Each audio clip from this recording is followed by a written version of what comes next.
Hi everyone, कैसे हैं? उम्मीद करते हैं अच्छे होंगे। आज हम लोग एक न्यू चैप्टर स्टार्ट करने जा रहे हैं जिसका नाम है इश्यू ऑफ शेयर, अंशों का निर्गमन। इश्यू ऑफ शेयर चैप्टर में सबसे पहले हम लोग थ्योरी देखेंगे, उसके बाद न्यूमेरिकल क्वेश्चन देखेंगे। ओके, तो आज से हम लोग पहले थ्योरी देखना स्टार्ट करेंगे और क्या सब थ्योरी में हम लोग पढ़ने वाले हैं उसका एक ओवरव्यू आपको पहले दे देते हूँ, उसके बाद हम लोग स्टार्ट करेंगे। ठीक है, तो थ्योरी में हमें पढ़ना है क्या कि कंपनी क्या होती है। ओके, कंपनी क्या होती है, कंपनी के बारे में हम लोग पढ़ना स्टार्ट करेंगे। क्लियर?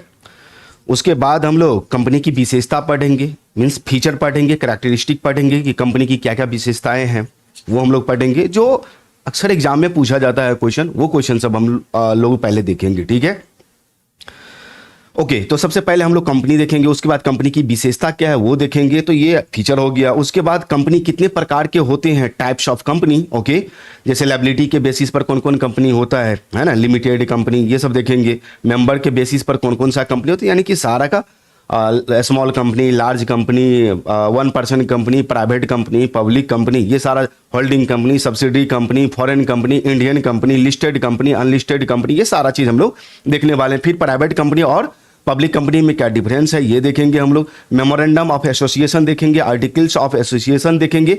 यानी कि ऐसा ऐसा इसमें क्वेश्चन हमने डाल रखा है कि एग्जाम में अगर पूछता है इस चैप्टर से कोई भी थ्योरेटिकल क्वेश्चन तो 100% है कि आपको इस नोट से आएगा ही आएगा। ठीक है, प्रोस्पेक्टस क्या होता है, शेयर कैपिटल क्या होता है, ठीक है, शेयर कैपिटल का कौन कौन सा प्रकार है वो सब हम लोग देखेंगे।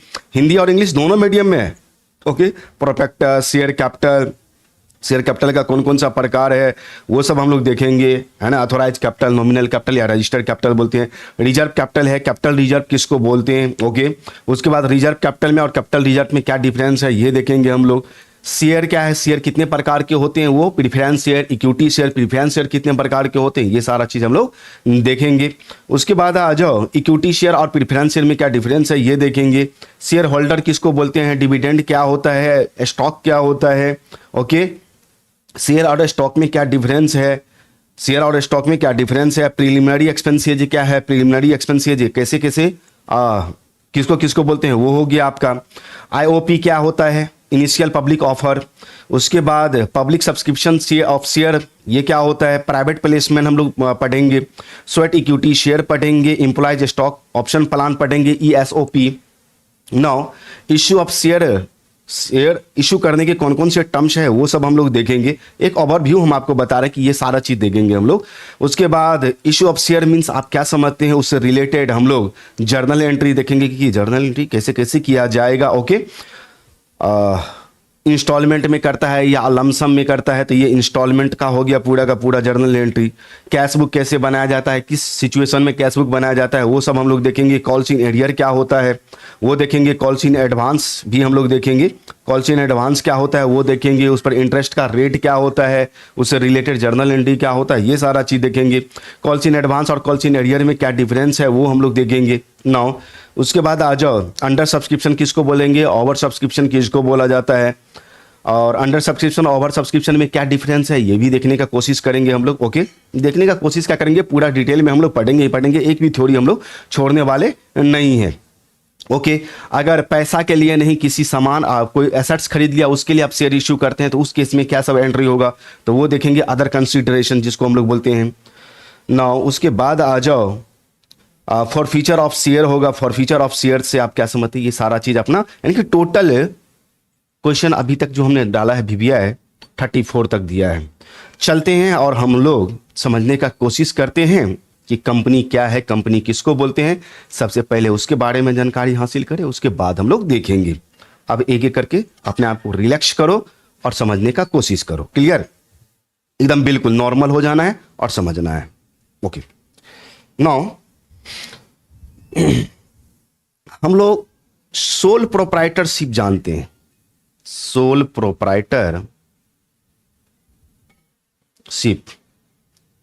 सोल प्रोप्राइटरशिप बोले तो एकाकी व्यापार, एकाकी व्यापार। ये ऐसा व्यापार है कि कोई भी नॉर्मल व्यक्ति जैसे हम है, आप है, गांव में अधिकतर आप लोग कोई भी अगर शॉप दुकान देखते हैं तो वो सोल प्रोप्राइटरशिप होता है, जिसका मालिक एक होता है, मालिक एक होता है। कितने मालिक होंगे भैया? ऑनर की बात करो, ऑनर बोले तो मालिक एक होगा, एक, ओनली एक। इसमें क्यों लिखे? एक होगा सिर्फ। पार्टनरशिप की बात करो, अब मान लो कि हमारा सोल प्रोप्राइटरशिप है, छोटा बिजनेस है, छोटा दुकान है, उसको हम बड़ा करना चाहते हैं तो भैया पैसा भी तो ज्यादा लगेगा उसमें।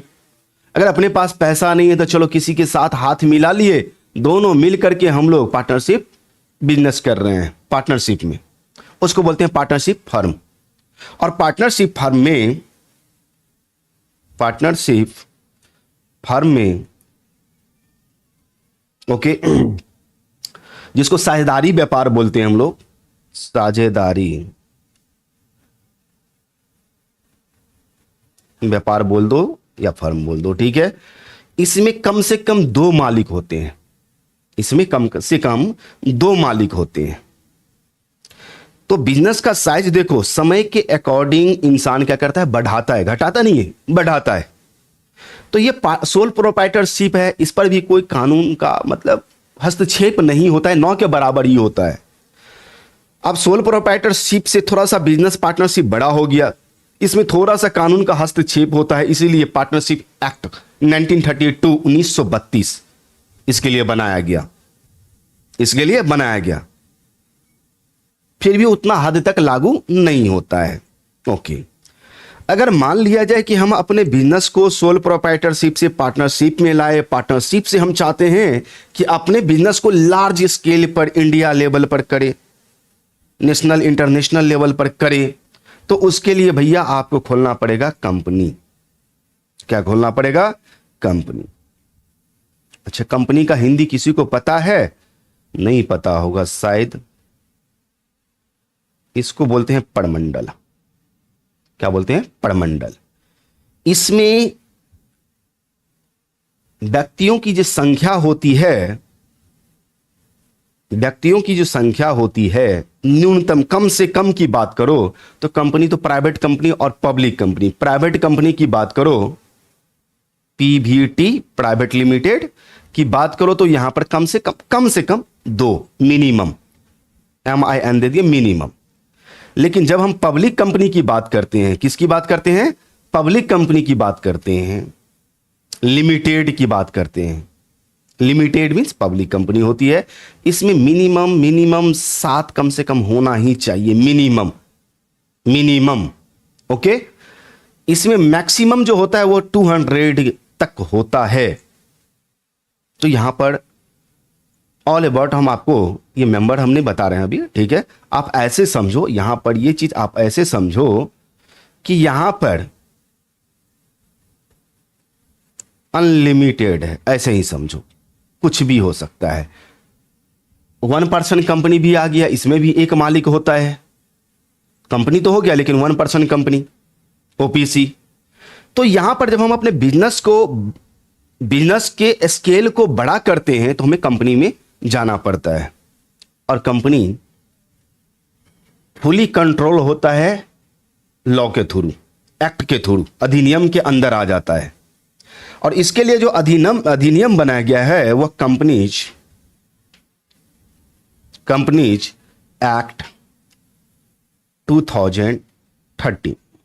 2013। इससे पहले जो था, इससे पहले की बात करो, पुराना वाला ओल्ड जो था वो 1956 था, 1956 था। कोई भी कंपनी हमारे इंडिया के अंदर अगर रजिस्टर होता था तो वो इस एक्ट के अंदर, लेकिन अब इस एक्ट के अंदर होता है। ओके, कंपनीज एक्ट, ए हमेशा कैपिटल में लिखेंगे, एक्ट इसी तरह से लिखा जाता है, एक्ट का मतलब होता है अधिनियम। क्लियर? ओके, तो कंपनीज एक्ट 2013 के अंदर रजिस्टर होना कंपलसरी है, उसके अंदर उसका इनकॉर्पोरेशन होगा तो होगा, सारा प्रोसेस है। तो कंपनी का यहां पर हम लोग वो प्रोसेस देखने वाले नहीं है, सीधी सी बात है, हम कंपनी का इंट्रोडक्शन देख रहे हैं। ये नहीं कि कंपनी का रजिस्ट्रेशन कैसे करवाना है, क्या फी लगेगा, क्या चार्जेज लगेगा, हमारा इशू ऑफ शेयर चैप्टर में उससे कोई दूर दूर तक लेना देना नहीं है। नाम क्या है चैप्टर का? Issue of share. मेन चीज होता है क्या? शेयर। यहां पे एक व्यक्ति कैपिटल लगाता है, तो इसीलिए आप लोग क्लास 11th में पढ़े होंगे, सीधे cash account debit to capital account, वहां पर मालिक का नाम नहीं लगाया जाता है। जब आप पार्टनरशिप पढ़ते हैं, दो व्यक्ति है, जैसे ए है, तो यहां पर हमें लगाना पड़ता है एज कैपिटल। क्या लगाना पड़ता है? As capital. क्या लगाना पड़ता है? बीज कैपिटल। इस तरह से यह डिनोट करता है कि ये ए का कैपिटल है और ये बी का कैपिटल है, तो यहां पर ऑनर का नाम लगाना पड़ता है। लेकिन यहां पर कैपिटल का निर्माण, यहां पे कैपिटल का निर्माण शेयर से होता है। किससे होता है भैया? शेयर से। किससे? शेयर से। कैपिटल का निर्माण शेयर से। इसको हिंदी में बोलते हैं अंश, और ये अंश एक तरह से ऑनरशिप है। क्या भैया? ऑनरशिप है। ऑनरशिप मींस आप 2 शेयर लोगे तो उस कंपनी में 2 शेयर के बराबर आप मालिक हो। मालिक ऑनर है, आप मालिक है। कंपनी में कोई एक मालिक नहीं होता है। अगर हम 500 शेयर ले रखे हैं किसी कंपनी का, तो उस कंपनी में हमारा जो ऑनरशिप होगा वो 500 शेयर के बराबर होगा। 500 शेयर के बराबर होगा। बात समझ में आ रहा है? ओके। तो कंपनी में कैपिटल का जो निर्माण होता है, यानी कि कैपिटल जो कलेक्ट किया जाता है, वो शेयर के थ्रू किया जाता है। किसे? शेयर बेचेंगे, लो भैया तुम मालिक मेरे कंपनी में बनोगे। कितना शेयर के लिए बनोगे? 5 शेयर के लिए। ये लो 5 शेयर तुमको देते हैं, 5 शेयर के बराबर पैसा लाओ, 5 शेयर के बराबर पैसा लाओ। ये क्या बात हुई? अब फिर से समझते हैं, आते हैं फिर वहां पे, क्योंकि एक ये आपको ओवरव्यू दे देते हैं पहले, उसके बाद हम लोग देखेंगे कंपनी का डेफिनेशन, उसकी कैरेक्टरिस्टिक्स, सब कुछ देखेंगे आराम से। मान लो कि हमने एक कंपनी डिसाइड किया कि कंपनी हम 5 लाख रुपया से बनाएंगे। अब हमारे पास 5 लाख रुपया नहीं है, चलो 5 लाख नहीं, हम 5 करोड़ कर देते हैं। अब तो समझ में आएगा। 5 करोड़ हम कर दिए, तो 5 करोड़ तो आएगा नहीं, हमारे पास तो इतना रुपया है नहीं 5 करोड़। अगर हम सीधे लगा दे 5 करोड़, तो भैया वो तो सोल प्रोप्राइटरशिप में चला जाएगा या 1% कंपनी में चला जाएगा। लेकिन 5 करोड़ हमारे पास नहीं है। हमने क्या किया कि चलो भैया इस 5 करोड़ में जो लगाना चाहता है वो लगाए और मालिक बने। बट ऑब्वियस है कि जो कैपिटल दिया वो मालिक है, जिसने कैपिटल दिया वो मालिक है। यहां पर देखो, एक व्यक्ति कैपिटल लगाया, एक व्यक्ति क्या है? मालिक है। यहां पर 2 व्यक्ति मिलकर के ए और बी कैपिटल लगाया, दोनों मालिक है। तो ये इसमें इस कैपिटल में जो रुपया लगाएगा, जो बंदा पैसा लगाएगा, वो सब बिजनेस का मालिक हो, मतलब कंपनी का मालिक होगा। लेकिन रियल ऑनर क्या होगा वो बाद में चल के हम लोग बात करेंगे, ठीक है? फिलहाल अभी इतना ही समझो। ओके, हमने सोचा कि चलो हम अपने कंपनी को स्टार्ट करेंगे 5 करोड़ रुपया लगाकर, लेकिन मेरे पास तो 5 करोड़ है नहीं, 5 पैसा फूटी कौड़ी भी नहीं है मेरे पास। अब इसको हम क्या किए कि है ना, इसको एक शेयर में डिवाइड कर देते हैं, एक यूनिट में, सीधा एक इकाई में, ऐसे समझो। हम सोचे कि कम से कम अगर एक व्यक्ति हमारे कंपनी का मालिक बनना चाहता है तो उससे कम से कम 1,000 रुपया लेंगे। 1,000। ओके, अब बताओ, ये हमारा जो है ये टोटल अथोराइज कैपिटल इसको बोलते हैं। इसको हम लोग क्या बोलते हैं? अथोराइज कैपिटल, ठीक है? ये हमारे एक शेयर, अगर 1 शेयर लोगे तो 1,000 रुपया देना पड़ेगा तुमको। 1 शेयर लोगे 1,000 रुपया देना पड़ेगा। तो ये इसको बोलते हैं फेस वैल्यू शेयर का। अब इसमें डिवाइड देकर के देखो तो ये आ जाता है हमारा 50,000। ओके, तो ये हमारा 50,000। ये जो 50,000 आया ये हमारा शेयर से है। 1 शेयर लोगे, चलो भैया 1 शेयर लोगे तुम, 1 गुने 1000, 1,000 रुपया लाओ। कितना लोगे? 1,000 शेयर, 1,000 वो शेयर लेगा। 1,000 को 1,000 से मल्टीप्लाई कर देंगे, ये हमारा आ जाएगा 10 लाख रुपया। चलो 10 लाख रुपया लाओ, तुम 1,000 शेयर के बराबर मालिक हो। इस तरह से ये सारा शेयर जैसे ही सेल हो जाएगा, बिक जाएगा, सब ले लेगा, ऐसा ही समझो कि हमारे पास 5 करोड़ आ जाएगा। नहीं विश्वास हो रहा है तो इस 50,000 को जैसे ही आप 1,000 से मल्टीप्लाई करोगे, ये 5 करोड़ आपका आ गया, ये आपका 5 करोड़ आ गया।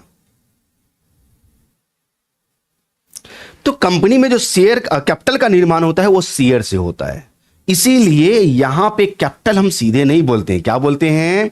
इस कैपिटल को हम लोग बोलते हैं शेयर कैपिटल। Share capital. किसी भी व्यक्ति का नाम नहीं लिया जाता है, किसी भी मालिक का नाम नहीं लिया जाता यहां पर कि किसने कितना कितना पैसा लगा, ये पब्लिकली नहीं किया जाता है, नाम लिया ही नहीं जाता है। ओके, और इसको हम लोग बोलते हैं शेयर कैपिटल। तो कंपनी में जो कैपिटल का निर्माण होता है वह शेयर से होता है। ठीक है, अगर मान लिया जाए कि कंपनी ने प्रॉफिट अर्न किया, कंपनी ने प्रॉफिट अर्न किया 5 लाख रुपया। कितना रुपया? 5 लाख रुपया। अब 5 लाख रुपया कंपनी ने प्रॉफिट अर्न किया है, तो ये प्रॉफिट हम कैसे कैसे देंगे? कोई 1 शेयर लिया हुआ है, कोई 1,000 शेयर लिया हुआ है, कोई 500 शेयर लिया हुआ है, इसको हम देंगे कैसे? कैसे इसका हिसाब किताब हम लोग लगाएंगे? तो कहा डिविडेंड पर शेयर निकालो। क्या निकालो? Dividend per share, dividend per share, DPS. ये निकलता है जैसे प्रॉफिट टोटल कितना हुआ हमारा? 5 लाख। कितना टोटल शेयर है? तो 50,000। कितना? 50,000। इसको कट करेंगे तो एक शेयर जिसने लिया है उसको 50 रुपया दो, तो इसको कितना मिलेगा भैया? 50 रुपया प्रॉफिट में शेयर। जिसने 1,000 लिया है उस 1,000 वाले को 50,000 रुपया दो। कैसे भैया? तो 1,000 लिया है शेयर, 1,000 शेयर लिया है तो 50 से मल्टीप्लाई कर देंगे, 50,000 उसको प्रॉफिट मिलेगा। इस प्रॉफिट में जितना जितना शेयर मिलता है मालिक को, उसको हम लोग बोलते हैं डिविडेंड। डिविडेंड क्या बोलते हैं? डिविडेंड। हिंदी में बोलते हैं लाभांश। लाभांश। समझ में आया? जो जो बंदा कंपनी का शेयर खरीदा है, हर एक बंदे को हम लोग बोलेंगे, उस पर्सन को जिसने शेयर खरीदा है, उस पर्सन को जिसने शेयर खरीदा है उसको बोलेंगे शेयर होल्डर। शेयर होल्डर, अंशधारी। शेयर होल्डर्स, अंशधारी। अंश, शेयर होल्डर, अंशधारी। अब यहां पर क्या सब आपको समझ में आया? डिविडेंड समझ में आया। कंपनी अपने प्रॉफिट का जो भाग शेयर होल्डर को देता है, शेयर होल्डर बोले तो वो व्यक्ति जिसने हमारे कंपनी का शेयर खरीदा है उसको बोलेंगे शेयर होल्डर। तो तुम शेयर, एक शेयर खरीदे, 1,000 शेयर खरीदे, 1,000 शेयर के बराबर हमें पैसा दिए, एक शेयर के बराबर हमें पैसा दिए हो।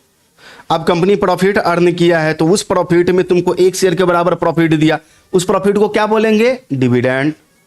तुम 1,000 शेयर के बराबर मुझे पैसा दियो, 1,000 शेयर ले रखे हो, 1,000 शेयर के बराबर उसको हम प्रॉफिट देंगे, इस प्रॉफिट को क्या बोलेंगे? डिविडेंड। जो बंदा शेयर खरीदता है उसको क्या बोलते हैं? Share holder. शेयर होल्डर समझ में आ गया, शेयर होल्डर समझ में आ गया, डिविडेंड समझ में आ गया, शेयर भी समझ में आ गया कि शेयर क्या होता है।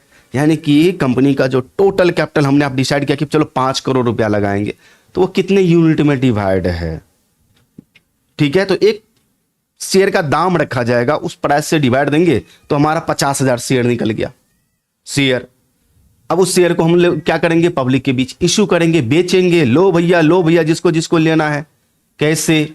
स्टॉक एक्सचेंज के थ्रू। नेशनल स्टॉक एक्सचेंज है, बॉम्बे स्टॉक एक्सचेंज है, बहुत तरह के कई स्टॉक एक्सचेंज है, लेकिन फेमस ये हमारा 2 है फिलहाल। शेयर कैपिटल भी मोटा मोटी आपको ऊपर अभी बताएं। शेयर कैपिटल क्यों? शेयर कैपिटल किसको बोलते हैं? शेयर से निर्मित कैपिटल को शेयर कैपिटल बोलते हैं। कंपनी में जो कैपिटल का निर्माण ही होता है, कंपनी में जो कैपिटल आता है वो शेयर के थ्रू आता है। एक शेयर लिया तो 1,000 रुपया दिया तो 1,000 क्या कैपिटल हो गया। 1000 शेयर लिया, 1000 गुने 1000, 50,000 रुपया दिया, शेयर 1000 शेयर लिया, 50,000 रुपया दिया, तो शेयर के थ्रू पैसा आया, कैपिटल 50,000 रुपया। तो इसीलिए शेयर से निर्मित कैपिटल को शेयर कैपिटल बोलता है, शेयर से क्रिएटेड कैपिटल को, जनरेटेड कैपिटल को शेयर कैपिटल बोलते हैं। ओके, तो कंपनी का जो मालिक होता है वो कौन होता है? Share holder. आप समझ में आ रहा है? Share holder. शेयर होल्डर को कंपनी से क्या मिलता है? डिविडेंड। शेयर के बदले क्या मिलता है? डिविडेंड। ओके, यहां तक समझ में आ गया है। अच्छा, एक चीज और आप लोगों को बताना है। आप तो हम थ्योरी पर ही चलेंगे, एक एक करके आप लोगों को रीड करके समझाते चले जाएंगे, आप समझते चले जाना, ठीक है? ज्यादा कुछ नहीं है, सिर्फ समझना है अपने लोगों को, बस, और कुछ नहीं। समझा दिए, थ्योरी है भैया, लो प्रिंट आउट करवा करके अपना देखो, ठीक है? समझने का कोशिश करो, या हमारा एप्लीकेशन का लिंक नीचे में दिया हुआ है, नहीं डाउनलोड कर लो, इंस्टॉल करो, उसमें आपको मिल जाएगा। ओके, और जिसको जिसको मिला है वो पढ़ेंगे, आप पढ़ोगे सब कुछ समझ में आ जाएगा। 9, तो हम बात कर रहे थे कंपनी। कंपनी की परिभाषा क्या होनी चाहिए? किसी भी प्रकार का बिजनेस, हमने क्या बोला? किसी भी प्रकार, किसी भी टाइप का बिजनेस, चाहे वो कपड़े का बिजनेस हो, स्टील का हो, किसी भी प्रकार का बिजनेस, फर्नीचर का बिजनेस हो, किसी भी प्रकार का, किसी भी टाइप का बिजनेस हो, अगर वह बिजनेस इस एक्ट के अंदर या इस एक्ट के अंदर या इससे पहले भी कोई एक्ट है उसके अंदर, अभी तो न्यू हमारा 2013 है, अगर हम सिर्फ बोलेंगे कि 2013 के अंदर जो रजिस्टर्ड है वही कंपनी है, तब तो ये गलत हो गया। और इस एक्ट के अंदर जो रजिस्टर्ड है कंपनी, वो कंपनी नहीं है, अभी है, अभी जो रिलायंस कंपनी है वो सब क्या है? इस एक्ट के अंदर रजिस्टर्ड है भाई। रिलायंस कंपनी सब क्या है? इस एक्ट के अंदर रजिस्टर्ड है। टाटा कंपनी कौन? टाटा जो है ये इस एक्ट के अंदर है रजिस्टर्ड।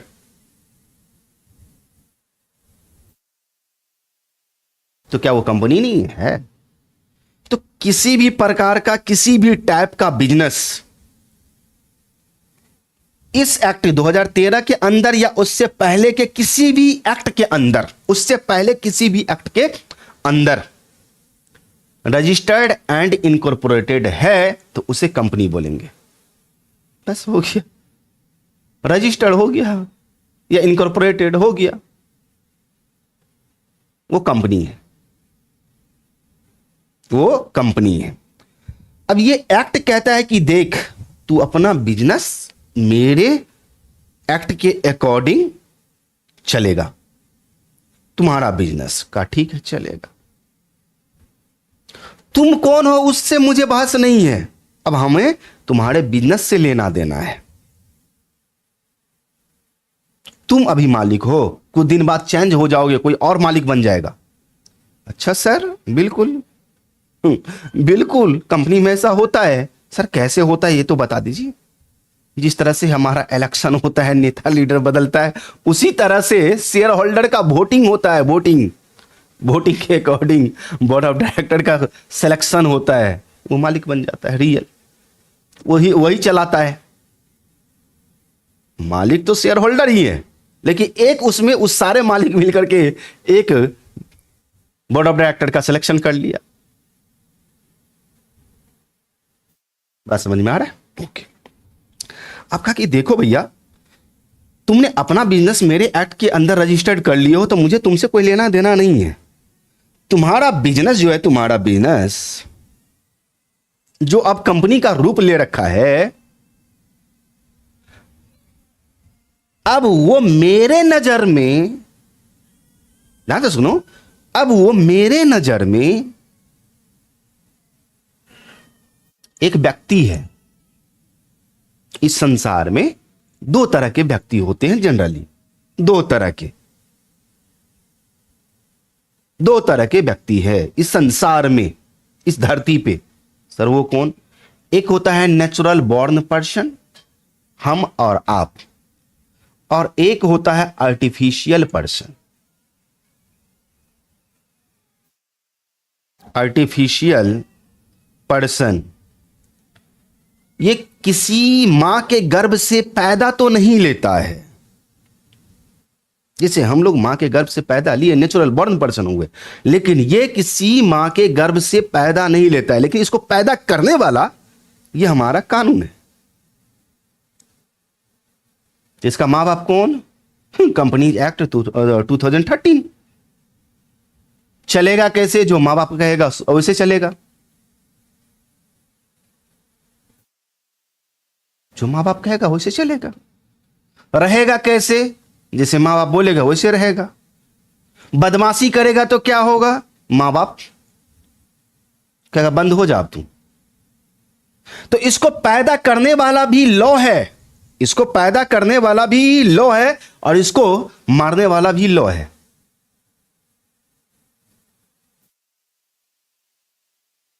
इसको पैदा करने वाला भी लॉ है और मारने वाला भी लॉ है। यहां तक अगर बात समझ में आ गई तो ठीक है। ओके, अब हम लोग आगे चलते हैं थ्योरी की तरफ। ये सब नोट करने की कोई जरूरत नहीं है, आपको समझा ही दिए। शेयर कैपिटल समझा दिए, शेयर होल्डर समझा दिए आपको। शेयर होल्डर को क्या मिलता है? तो भैया डिविडेंड मिलता है। कंपनी का रजिस्ट्रेशन कंपलसरी होता है भैया, कंपलसरी। कंपनी एक अपने आप में आर्टिफिशियल पर्सन है, वो एक व्यक्ति है अपने आप में, ठीक है। उसको मालिक से, इस एक्ट को, लॉ को, उसके मालिक से कोई लेना देना नहीं है, ठीक है। मालिक जो चलाता है उससे लेना देना, कंट्रोल तो वही करेगा, ठीक है। कंट्रोल तो वही करेगा, board of director. But company अपने आप में एक आर्टिफिशियल पर्सन है, भले वो किसी मां के गर्भ से पैदा नहीं लिया है, लेकिन इसको पैदा करने वाला क्या है? कानून। ओके, नाउ अब एक एक करके हम पॉइंट क्लियर करते चले जाते हैं। अब धैर्य से सुनते चले जाएंगे कि हम क्या बोल रहे हैं और क्या करने जा रहे हैं। हिंदी और इंग्लिश दोनों में देख लेंगे, हिंदी में भी सेम है और इंग्लिश में भी सेम है। ओके, नाउ सबसे पहले हम कंपनी का डेफिनेशन देख लेते हैं। कंपनी का जो डेफिनेशन दिया गया है वह कंपनीज एक्ट 2013 का section 2 sub section 20 means clause 20 में दिया गया है।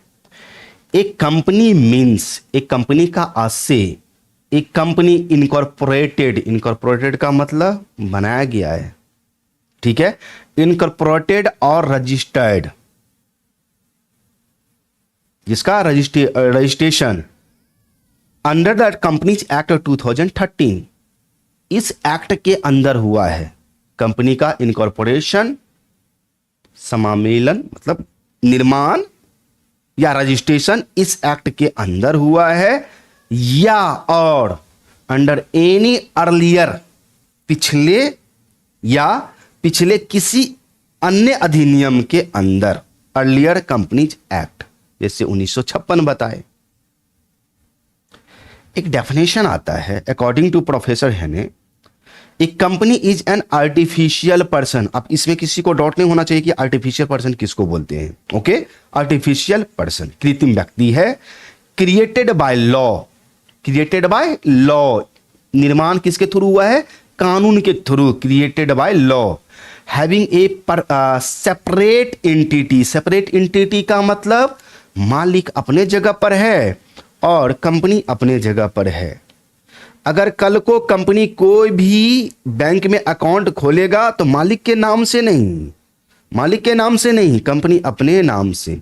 अच्छा, तुमको कोई प्रॉपर्टी सेल करना है, ठीक है, लॉ, कंपनी कहता है लॉ, और कंपनी अपने नाम पर रजिस्टर करवाएगा उस प्रॉपर्टी को, ना कि मालिक के नाम से। यानी कि कंपनी कोई भी ट्रांजैक्शन करती है, कोई भी लेन देन करती है तो कंपनी अपने नाम से, सेपरेट लीगल एंटिटी। ओके, तो सेपरेट एंटिटी होती है, कंपनी की अपनी पहचान होती है। इसीलिए तो हम लोग बहुत सारे कंपनी का नाम सुनते हैं। फ्लिपकार्ट कंपनी का नाम सुने हो, अमेजॉन का नाम सुने हो, कभी उसके मालिक का नाम सुने हो ना? उसके मालिक से कोई लेना देना नहीं। फ्लिपकार्ट अपने आप में एक आर्टिफिशियल पर्सन है, अमेजॉन अपने आप में एक व्यक्ति है भैया, आर्टिफिशियल पर्सन है। Okay, and perpetual succession and A common seal, entity with A perpetual succession and A common seal. अब कॉमन सील क्या होता है, परपेचुअल सक्सेशन क्या होता है? परपेचुअल सक्सेशन कहता है कि भैया देख,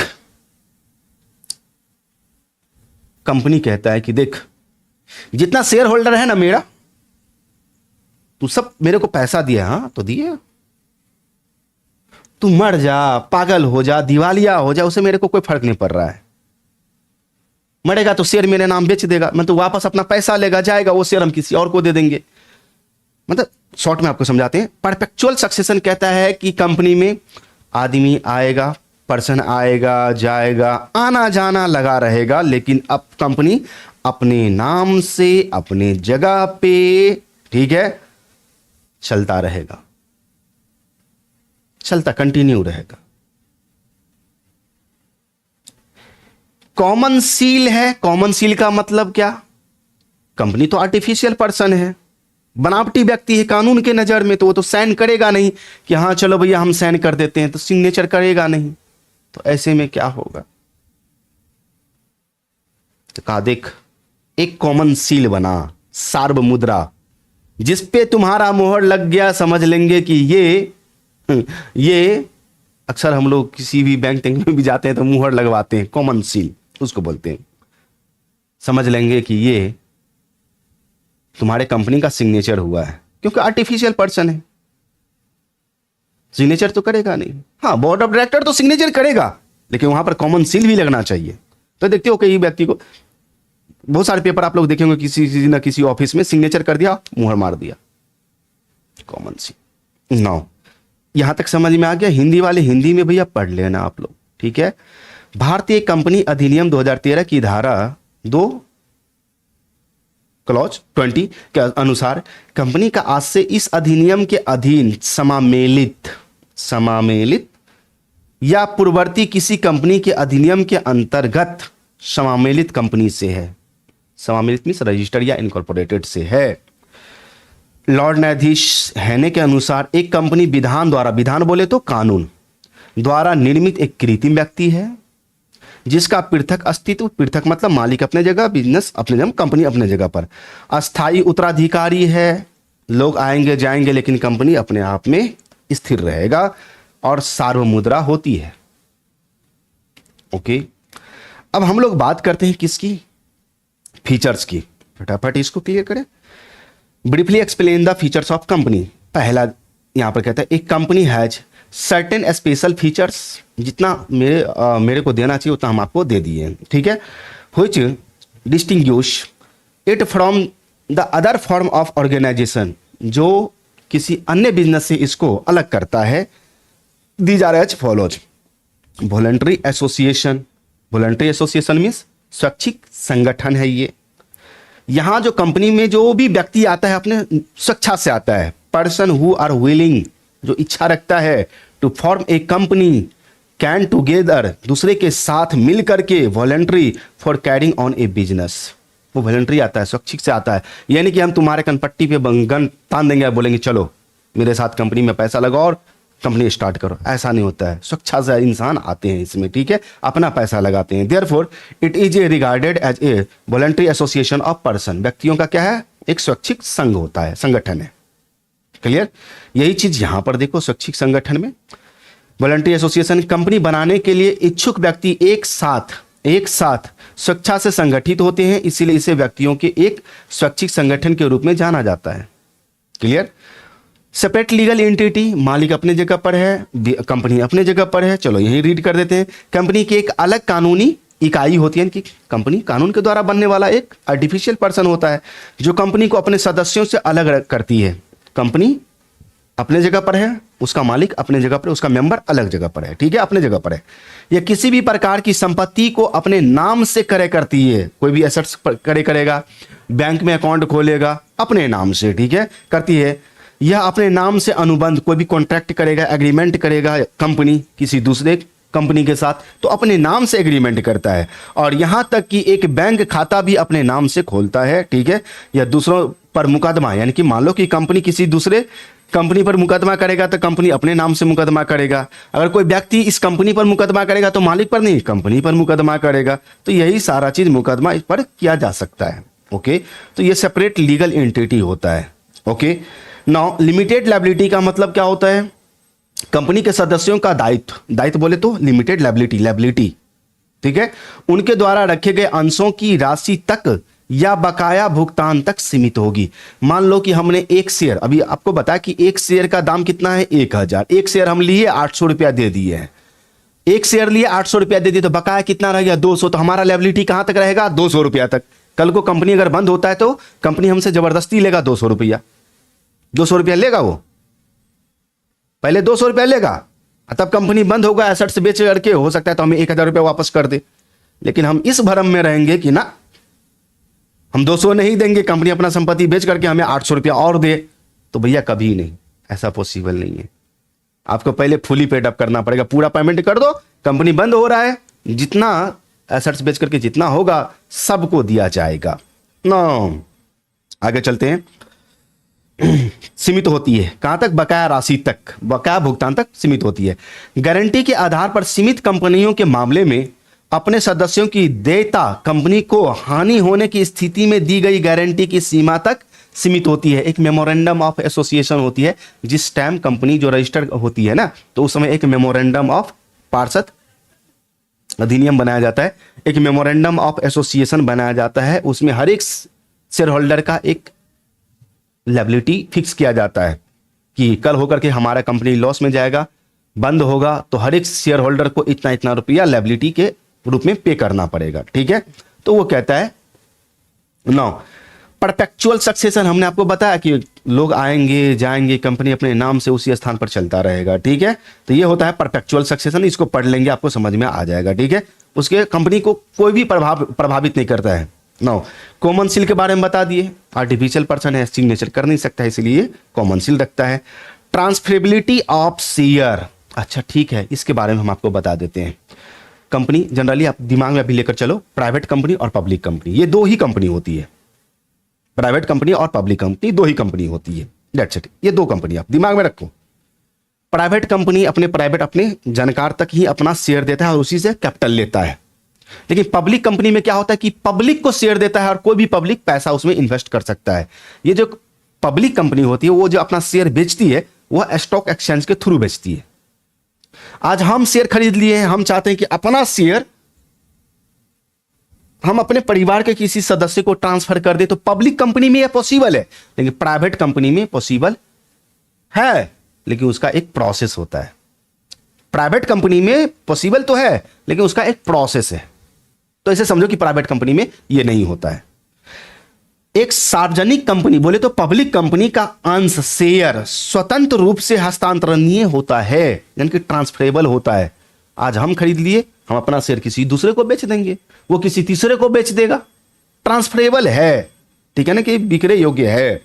कंपनी की अनुमति या कंपनी के किसी भी सदस्य की सहमति अंशों के हस्तांतरण के लिए आवश्यक नहीं है। हमें कंपनी की आवश्यकता नहीं है कि कंपनी बोलेगा अच्छा रिलायंस शेयर का हम शेयर लिए हैं, हम उससे पूछेंगे कि हम अपना शेयर इसको बेच दे, तो बोलेगा बेच दे। ऐसा नहीं, हम तुमसे पूछने भी नहीं जाएंगे, हम शेयर बेच देंगे, ट्रांसफर कर देंगे किसी दूसरे को। ट्रांसफरेबिलिटी ऑफ शेयर किसमें, पब्लिक कंपनी में। कोई अनुमति नहीं चाहिए, अनुमति किसमें चाहिए, प्राइवेट कंपनी में। उम्मीद है कि यहां तक समझ में आ गया होगा। 9 तो परपेचुअल सक्सेशन हम आपको बता दिए, common seal, transferability of share, ये सारा चीज ओके। रीड करेंगे तो और अच्छे से समझ में आ जाएगा। फिलहाल आते हैं टाइप्स ऑफ कंपनी। कंपनी तो जनरली दो ही होता है, प्राइवेट कंपनी और पब्लिक कंपनी, लेकिन उसी में कुछ ऐसा नियम है, लगा रखा है, जो उसका रूप कुछ और कहता है। Company limited on the basis of liability, liability के आधार पर, दायित्व के आधार पर। कंपनी लिमिटेड बाय शेयर, इस शेयर में क्या होता है कि हमने आपको बताया कि एक शेयर लिया तो 1000 रुपया देना होगा, हमने 800 रुपया दिया है, 800 रुपया दिया है तो हमें 200 रुपया अभी भी देना है, ड्यू है 200 रुपया। अगर कंपनी बंद होती है तो ये 200 रुपया हमें देना पड़ेगा। तो लायबिलिटी हमारा कहां तक, सिर्फ 200 रुपया तक। Okay, it implies date for meeting of the debts. Debts का मतलब क्या, कर्ज। ठीक है, कर्ज को पेमेंट करने के लिए, कंपनी के कर्ज को पेमेंट करने के लिए the share holder may be called upon the contribute only to the extent of the amount, उस अमाउंट तक व्हिच रिमेन अनपेड, जो नहीं दिया है। कितना, 1000 में 800 दे दिया, 200 नहीं दिया, तो अनपेड अमाउंट तक ही उसका लायबिलिटी रहेगा ऑन हिच शेयर होल्डिंग। जब हम उसका शेयर होल्डर बने थे, एक शेयर के लिए 1,000 रुपया देना था, 800 रुपया दिए तो 200 रुपया अभी भी बाकी है, तो अनपेड अमाउंट तक ही हमारा लायबिलिटी रहेगा। His separate property can not be use to meet the company's debt. Company का अगर लायबिलिटी है, उसको पेमेंट करना है कर्ज, कंपनी के कर्ज को, तो शेयर होल्डर का पर्सनल प्रॉपर्टी घर घराड़ी बेच करके नहीं कंपनी अपना लायबिलिटी पे करेगा। जितना बाकी है ड्यू अमाउंट तक, 200 रुपया तक ही शेयर होल्डर का लायबिलिटी बनता है कि उसको दे। Company limited by guarantee. Guarantee का मतलब क्या होता है कि जिस समय शेयर खरीदा एक शेयर, तो उस समय हम बोल दिए कि देख कंपनी अगर बंद होता है तो तुमको 500 रुपया देना पड़ेगा एक्स्ट्रा, एक शेयर पर 500 रुपया तुमको देना पड़ेगा, ऐसे समझ लो। और ये चीज कहां लिखा गया? मेमोरेंडम ऑफ एसोसिएशन में, MOA में लिखा गया। अब देखेंगे MOA क्या है, memorandum of association, articles of association, ये सब देखेंगे। प्रोस्पेक्टस क्या होता है, कब जरूरत पड़ता है, सारा चीज, ये 3 डॉक्यूमेंट मेन चीज होता है कंपनी में, memorandum of association, articles of association और प्रोस्पेक्टस, ये 3 डॉक्यूमेंट। तो यहां पर कहता है the liability of the member of a guarantee company, company अगर गारंटी दिया है तो, ठीक है, it limited up to a stipulated sum mention in the memorandum. Memorandum में जितना अमाउंट, जितना सम मतलब अमाउंट मेंशन कर दिया है उतना तक। Member can not be called upon to contribute beyond that stipulated sum, उससे ज्यादा कंट्रीब्यूट नहीं कर सकता, ना उससे कम। No unlimited company, unlimited company में कोई भी लिमिटेशन है ही नहीं है। अब मान लो कि एक अनलिमिटेड कंपनी है, उसका हम शेयर होल्डर बन चुके हैं, कल कंपनी का बहुत बड़ा बोझ गिर गया, मीन्स लायबिलिटी आ गया, कंपनी बंद हो गया, उस लायबिलिटी को पे करने के लिए शेयर होल्डर का हो सकता है पर्सनल प्रॉपर्टी बेचना पड़े, तो जनरली ये कंपनी नहीं होता है, अनलिमिटेड कंपनी, जनरली ये कंपनी नहीं होता है, ठीक है।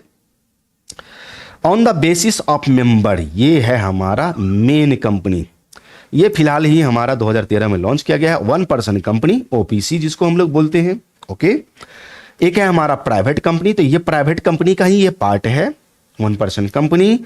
और एक होता है हमारा public company, public company, private company, private company का ही एक पार्ट है 1 पर्सन कंपनी, जिसका मालिक एक ही होता है। The companies act 2013 introduce a new class of companies which can be incorporated by a single person, कितने व्यक्ति? एक व्यक्ति।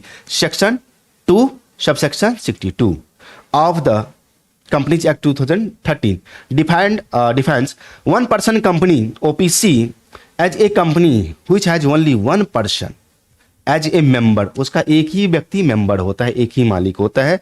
1 person company has been introduce to encourage entrepreneurship, ये उद्यमियों को प्रेरित करने के लिए ये OPC को लाया गया था, 1 पर्सन कंपनी को। अब यहां पर आते हैं प्राइवेट कंपनी और पब्लिक कंपनी, 1 मिनट में समझ में आ जाएगा प्राइवेट कंपनी क्या होती है, पब्लिक कंपनी क्या होती है, फटाफट समझ में आ जाएगा। Private company section 2 subsection 68, private company means एक कंपनी है having a minimum paid up share capital as may be prescribe by the rule, rule में एक मिनिमम प्रिस्क्राइब कैपिटल डिसाइड कर दिया गया कि तुम्हारा कैपिटल इतना होगा, capital rule made under this act 2013 के अंदर, and which by its articles, इसका आर्टिकल्स कहता है restricts the right to transfer its share, ये प्राइवेट कंपनी अपना शेयर ट्रांसफर नहीं कर सकता है, रेस्ट्रिक्ट्स लगा दिया, ठीक है। Limit the number of its member, member बोले तो शेयर होल्डर का मेंबर जो होता है, शेयर होल्डर होता है ना, एक मेंबर हुआ, उसका भी एक लिमिट लगा दिया, कहा कि मिनिमम तो 2 होगा और मैक्सिमम 200 होगा, accept in case of 1 person company, 1 person company में एक, ठीक है। नाउ प्रोहिबिट्स एनी इन्विटेशन, यानी कि रोक लगाता है किसी भी इन्विटेशन पर, to the public to subscribe for any security of the company, company अपना शेयर या सिक्योरिटी बेचने के लिए पब्लिक को ऑफर नहीं कर सकता, उसको बोलते हैं हम लोग प्राइवेट कंपनी। पब्लिक कंपनी क्या होती है? पब्लिक कंपनी वो है जो प्राइवेट कंपनी नहीं है, जैसे a public company means a company which is not a private company, जो प्राइवेट कंपनी नहीं है। Has minimum paid up share capital as may be prescribed, जिसका एक मिनिमम कैपिटल प्रिस्क्राइब किया गया है, फिक्स किया गया है, ये होती है पब्लिक कंपनी। आगे चलते हैं, ये हमारा है स्मॉल कंपनी, साइज के आधार पर स्मॉल कंपनी और लार्ज कंपनी। स्मॉल कंपनी क्या होती है, लार्ज कंपनी क्या होती है, इसको भी समझना जरूरी है। स्मॉल कंपनी वो कंपनी होती है other than a public company, जो पब्लिक कंपनी नहीं है। A small company has been defined as a company other than public company.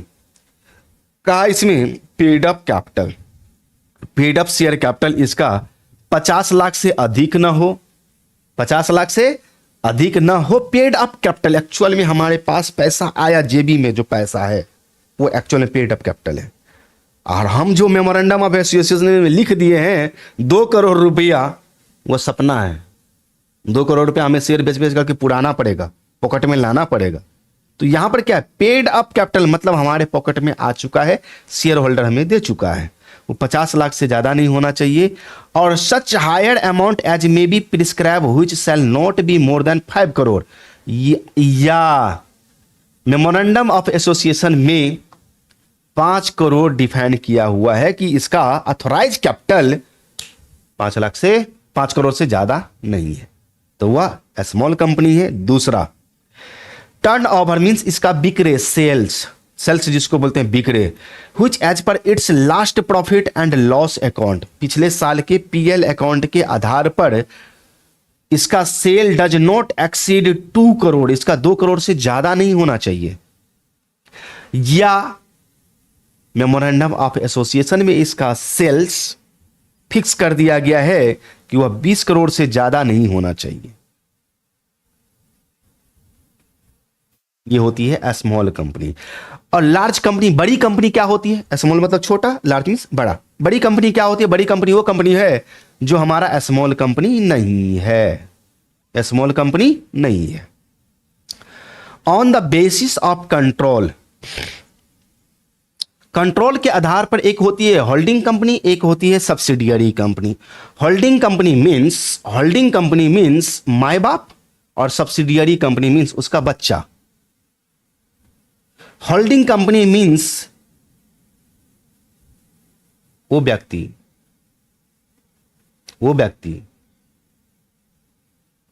जिसने किसी बच्चे को गोद लिया है। और सब्सिडियरी कंपनी मीन्स वो कंपनी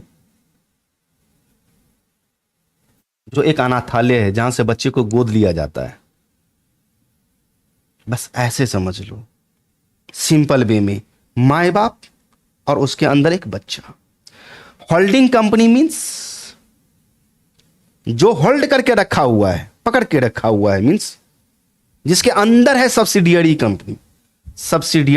सहायक कंपनी।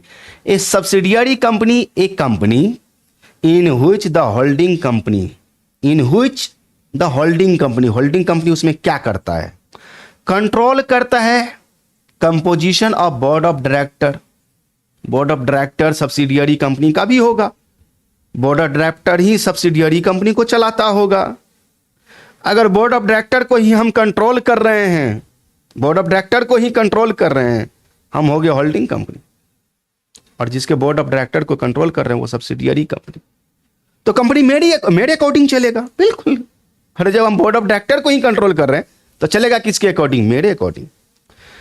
कंट्रोल्स मोर देन 1/2, बोले तो 50% ऑफ टोटल शेयर कैपिटल। जितना इसका शेयर कैपिटल है 50% हम ले रखे हैं। तब तो भैया हम तो बोर्ड ऑफ डायरेक्टर का खुद सिलेक्शन कर लेंगे, क्योंकि वोटिंग आधार पर होता है। 50% मेरे पास है और इक्का दुक्का कोई ना कोई मिल ही जाएगा जो मेरे पक्ष में ही कर देगा, तो बोर्ड ऑफ डायरेक्टर तो मेरे अकॉर्डिंग ही बनेगा। फिर देखो इनडायरेक्टली क्या हो रहा है, इलेक्शन करके board of director holding company अपने अकॉर्डिंग कर रहा है और वो board of director subsidiary company को चलाएगा। ओके, तो ये 2 कंडीशन है, दोनों में से कोई एक फॉलो हो जाए, ये या ये, इसीलिए तो यहां पर और लगा हुआ है। 9 तो होल्डिंग कंपनी यहां पर समझ गए, ठीक है। और सब्सिडियरी कंपनी जिसका बोर्ड ऑफ डायरेक्टर है, जिसका ये शेयर लेगा, वो सब्सिडियरी कंपनी होगा। ठीक है, जैसे मान लो ए हो गया होल्डिंग कंपनी, ए हो गया आपका होल्डिंग कंपनी, बी हो गया आपका सब्सिडियरी कंपनी। तो बी के बोर्ड ऑफ डायरेक्टर पर कंट्रोल किसका हो? ए का। बी का शेयर कैपिटल 50% कौन रखा हो? ए रखा हो। तो बी हो गया सब्सिडियरी और ए हो गया holding company. On the basis of access to capital, capital के आधार पर, यानी कि कंपनी अपना कैपिटल कैसे ले रही है, तो कंपनी कैसे लेगी? स्टॉक एक्सचेंज में क्या करेगा? शेयर अपना बेच करके। तो लिस्टेड कंपनी और अनलिस्टेड कंपनी, लिस्टेड कंपनी वो कंपनी होती है जिसका शेयर स्टॉक एक्सचेंज में लिस्टेड है। It is A company which has any its security listed on any recognized stock exchange. Recognized stock exchange means Mumbai stock exchange हो गया, national stock exchange हो गया, ये सब NSE और भी है स्टॉक एक्सचेंज 22 से 24 है शायद, ठीक है। तो उसमें अगर रजिस्टर्ड है तो लिस्टेड कंपनी हो गया, और जिसका शेयर सिक्योरिटी लिस्टेड नहीं है किसी स्टॉक एक्सचेंज में, वह कहलाएगा अनलिस्टेड कंपनी। Unlisted company. तो यहां पर कैपिटल कैसे लिया जा रहा है उसके आधार पर यह हो गया। मेन क्या है हमारा? दो ही कंपनी, एक प्राइवेट कंपनी, दूसरा पब्लिक कंपनी। प्राइवेट कंपनी में एक आ गया हमारा निकल के OPC 1% कंपनी। एंटरप्रेन्योरशिप को थोड़ा सा एनकरेज करने के लिए वो कंपनी लाया गया 2013 में। और आ जाओ भैया अदर कंपनी। अदर कंपनी में देखो तो भैया गवर्नमेंट का भी अपना कंपनी होता है, ठीक है, गवर्नमेंट का भी अपना कंपनी होता है। और ये गवर्नमेंट का जो अपना कंपनी हो तो इंडियन कंपनी होगा। कहता है government company means any company in which not less than 50% 51% of the paid up share capital is held by. अगर गवर्नमेंट 51% शेयर कैपिटल होल्ड करके रखा है तो वो कहलाएगा गवर्नमेंट कंपनी। क्या कहलाएगा? Government company. 51% share capital hold करके रखा हुआ है। तो कैसे? चाहे वो सेंट्रल गवर्नमेंट हो, केंद्र सरकार, या कोई स्टेट गवर्नमेंट हो, कोई भी स्टेट गवर्नमेंट या गवर्नमेंट, या एक से अधिक state government, Bihar, UP, Jharkhand, Rajasthan, सब मिल करके रखा है, फिर भी वो ओके। यहां पर partly by the central government, कुछ सेंट्रल गवर्नमेंट रखा हुआ है, और पार्सली बाय वन और मोर उस कंपनी का paid up capital central government कुछ रखा हुआ है, और कुछ एक राज्य का या एक से अधिक राज्य का सरकार रखा हुआ है। तो यहां पर लिखा है वन और more state government and the section included A company which is a subsidiary company of such government company. कहा कि इसमें वो भी कंपनी शामिल हो जाएगा, गवर्नमेंट कंपनी का जो सब्सिडियरी कंपनी है वो भी इसमें इंक्लूड हो जाएगा, वो भी आ जाएगा। क्योंकि मान लो हम किसी के माँ बाप को ही खरीद लिए तो उसका बाल बच्चा भी तो आएगा ही आएगा, वो कहां जाएगा भटकने के लिए, और बाल बच्चा है तो नो। फॉरेन कंपनी कहता है कि देख विदेशी कंपनी वो कंपनी है जो देश में नहीं है। देश में नहीं है इसका मतलब हम लोग कैसे समझेंगे? तो जो हमारे कंपनीज एक्ट के अंदर रजिस्टर्ड नहीं है, सीधी सी बात है। भले इस हमारे इंडिया के अंदर बिजनेस चलाता है, होता है, लेकिन उसका रजिस्ट्रेशन एंड इनकॉर्पोरेशन किसी आउटसाइड इंडिया के एक्ट के अंदर हुआ है, उसको बोलते हैं हम लोग foreign company. Means a company, foreign company means a company और body corporated incorporated outside India. Outside India उसका इनकॉर्पोरेशन हुआ किसी भी एक्ट के अंदर। Which has a place of business in India, बशर्ते वो अपना बिजनेस इंडिया में करता है लेकिन उसका रजिस्ट्रेशन इंडिया के इंडियन कंपनी एक्ट के अंदर नहीं हुआ है, बाहर के कंपनी एक्ट के अंदर हुआ है, ठीक है। वेदर बाय इट्स सेल्फ और थ्रू एन एजेंट, चाहे वह बिजनेस खुद यहां पर एस्टेब्लिश है या एजेंट के थ्रू अपना बिजनेस कर रहा है, ठीक है। फिजिकली और थ्रू इलेक्ट्रॉनिक मोड, चाहे यहां पर बैठ करके या इलेक्ट्रॉनिक रूप से बिजनेस में इंडिया में बिजनेस करता है ये। नाउ अब यहां पर हमें आते हैं प्राइवेट कंपनी और पब्लिक कंपनी। फटाफट दोनों में क्या डिफरेंस है? बहुत अच्छा क्वेश्चन, जो भी यहां पर क्वेश्चन दिए बीबीआई क्वेश्चन ही है, आपको पढ़ना पड़ेगा, सीधी सी बात है। तो हिंदी वाले हिंदी में पढ़ लेना, ठीक है। ये सेम सेम है, मतलब एक जैसा ही है, कुछ अलग नहीं होगा, ठीक है। देखो ना, सारा चीज वही लिखा हुआ है। फिजिकली मीन शारीरिक रूप से यहां पर काम करे या इलेक्ट्रॉनिक रूप से मोड में काम करे, वही चीज सब यहां पर। नो, अब प्राइवेट कंपनी क्या है उसके बारे में और पब्लिक कंपनी क्या है उसके बारे में फटाफट पढ़ लेते तो समझ में आ जाएगा। Transfer of share is not possible, transfer नहीं होता है प्राइवेट कंपनी में, जबकि पब्लिक कंपनी में ट्रांसफर होता है, इजिली ट्रांसफर हो जाता है कंपनी के बिना सहमति का, कंसेंट का। नंबर ऑफ मेंबर 2 होता है और मैक्सिमम कितना है, 2 होता है। यहां पर नंबर ऑफ मेंबर कम से कम 2 होना चाहिए और maximum no limit, maximum no limit. Private company कहता है, रेस्ट्रिक्ट लगाता है, invite the public, private company अपना शेयर पब्लिक को नहीं बेच सकती है, वो अपना गिने चुने मेंबर को ही देता है। For membership of any share और debenture through its articles of association, okay. The public company में invite to the public, public को ये इन्वाइट कर सकता है मेंबरशिप के लिए, अपने शेयर और सिक्योरिटी के लिए, डिबेंचर के लिए। डिबेंचर भी पढ़ेंगे, क्या होता है डिबेंचर समझेंगे, चैप्टर ही है। It is not mandatory for private company to issue the prospectus, prospectus क्या होता है आगे चलकर हम लोग समझेंगे कि प्रोस्पेक्टस क्या होता है। यहां पर प्रोस्पेक्टस है, memorandum of association, articles of association, ये 3 मेन डॉक्यूमेंट है 5, 6 और 7 नंबर क्वेश्चन में जो दिया हुआ है, ओके। तो प्राइवेट कंपनी प्रोस्पेक्टस इशू नहीं करती है, लेकिन पब्लिक कंपनी अपना जो शेयर बेचती है वो प्रोस्पेक्टस के थ्रू ही बेचती है, इशू करती है, इसको जारी करता है, ठीक है। Number of board of director at least 2, कम से कम इसमें बोर्ड ऑफ डायरेक्टर का जो मेंबर होगा वो कम से कम 2 होगा और मैक्सिमम 15 तक जा सकता है। इसमें जो होता है वो कम से कम 3 होता है और मैक्सिमम 15 होता है, ओके। अभी such a company is mandatory to put the word as private limited, जैसे ABPVT,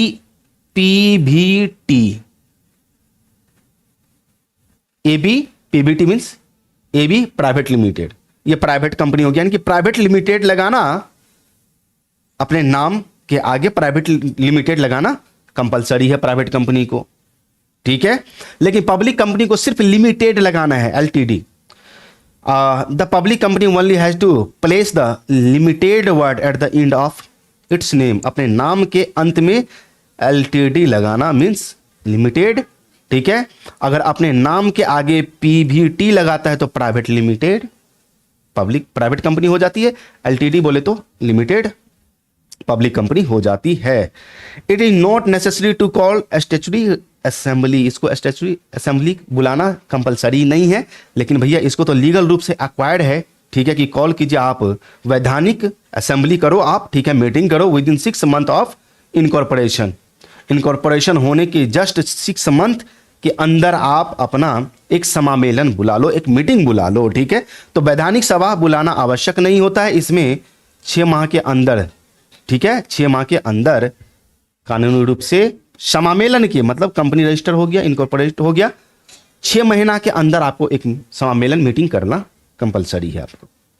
तो यहां पर 4 तक रहने देते हैं, नेक्स्ट क्लास में हम लोग देखेंगे, ओके। तो उम्मीद है कि यहां तक समझ में आ गया होगा, ओके। तो आज के लिए इतना ही रहने दिया जाए, मिलते हैं हम लोग नेक्स्ट क्लास में। तो हम लोग क्या सब देखें ये आपको समझ में आ गया होगा, ठीक है। नाउ तो इशू ऑफ शेयर चैप्टर हम लोग देख रहे थे। इशू ऑफ शेयर चैप्टर में हमने आपको बताया कि भाई बताओ इशू ऑफ शेयर चैप्टर में क्या सब 1% कंपनी देखे, मतलब सॉरी 1% बोल रहे, सोलो प्रोप्राइटरशिप पार्टनरशिप क्या होता है ये भी हम लोग देख लिए, तो सारा चीज हम लोग देख चुके हैं, क्लियर ना। तो यहां तक कंप्लीट है, ओके।